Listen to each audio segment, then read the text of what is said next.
Hello bachcho, let's read the question. The question says a ring and a solid sphere rotating about an axis passing through their centers have same radii of gyration. The axis of rotation is perpendicular to plane of ring.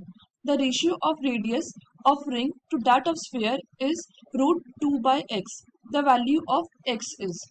Now the key concept is what is radius of gyration.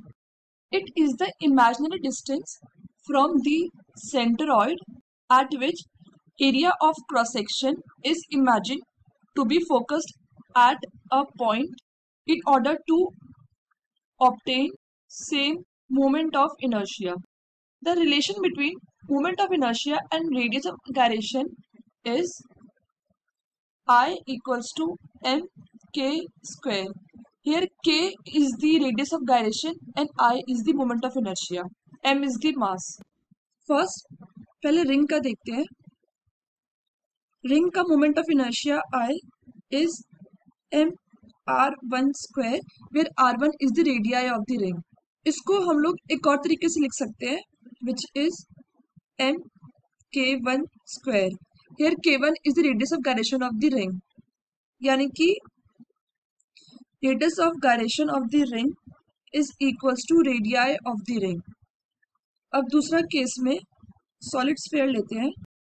Solid sphere का moment of inertia I is equals to, let's say it is I dash, so it will be equals to 2 by 5 m dash r2 square. It can also be written as m k2 square m dash.